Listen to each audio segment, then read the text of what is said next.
Well, what can you say? David Haye is back. He's back in a number of ways. Apparently, he sold out the O2 Arena tonight. They were saying there was a capacity crowd of 16,000. You know, certain people on Twitter and on Facebook are sceptical of that. For my money, there didn't seem to be too many spare seats, you know. Whether he sold it out or not, he did a clear, good job on ticket sales, which is actually fairly remarkable if you consider the unknown opponent, the inactivity, and the lack of an undercard, really. I mean, David Haye clearly showed he's still a drawing power. And I've got to be honest, when he was coming out to the ring, when Ain't No Stopping Us Now came on, the butterflies were in my stomach. And I must say, you know, David Haye is still a draw. Now, the fight itself, not one that you can talk about in great length. It was a one-round job. Basically, Mark Mori did very, very little in this fight. He probably did less than Audley Harrison did when Audley Harrison fought David Haye. As soon as Mark Mori started, he was on the back foot. David Haye was moving him about the ring. David Haye was the general in there. David Haye was controlling the pace. One of the things I liked about David Haye, he was slightly slower paced. I mean, I know that's an odd comment to make given the fact that it's a first round knockout, but he came out, hands high. He kind of had his shoulder high as well, you know, working with the jab. He wasn't frantic in there. Hard to tell, given how long the fight went. I detected he wasn't as quick on his feet as he was when, you know, back in the days 3 or 4 years ago. But he was moving Mori around, controlling the pace in there, and pumping out a jab. He caught Mori with 2 or 3 nice body shots. Mori was having a very high guard, chin down, you know, really not trying to, you know, doing the basic defence well. But as he was doing this, David Haye was able to find a gap to the body and hit him with 2 or 3 nice body shots, which seemed to hurt Mark Mori. You know, Mark Mori didn't seem to like the power.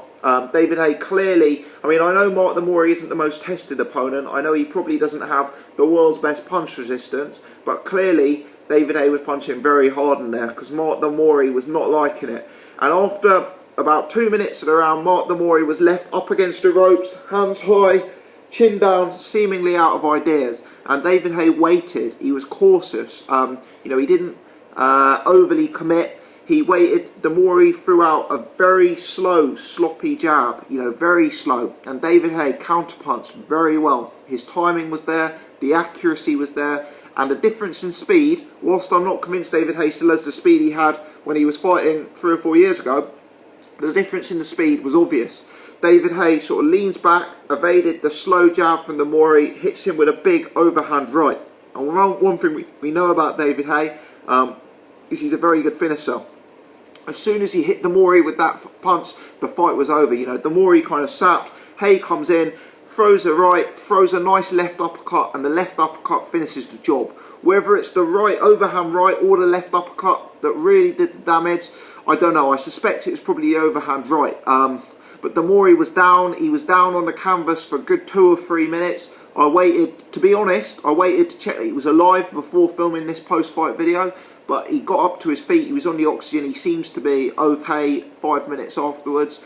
You know, but David Haye clearly still possessing good power and a composed performance from him. You know, using the jab, waiting for his spots, counter-punching, very good timing, very good accuracy. Credit to Dave and the production. I was critical of them yesterday for the debacle with the preview show. I thought the team tonight was very strong. Paul Dempsey and BJ Flores in particular, you know, both class acts. BJ Flores has that sort of Paulie Malignaggi, Eddie Chambers type American technical active boxer element to him. You know, he's a good guy, a good pundit, and he picks things out very, very well. You know, I like BJ Flores tonight, and I'd like to see more of him. Dempsey was good as well. You know, a lot of people are commenting that the two of them as a pair were a lot smarter than what you see on Sky or Box Nation these days, and I have to second that. David Haye is back though. He's back. He's selling big tickets. He's knocking people out. You know, Mark Mori clearly not the top opponent in the world.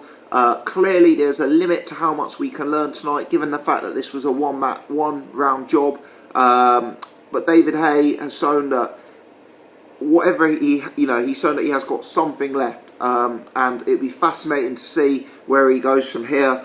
I'm sure there's going to be a lot more tickets and a lot more hype for his next fight. Let me know your thoughts on this. How did you see it going?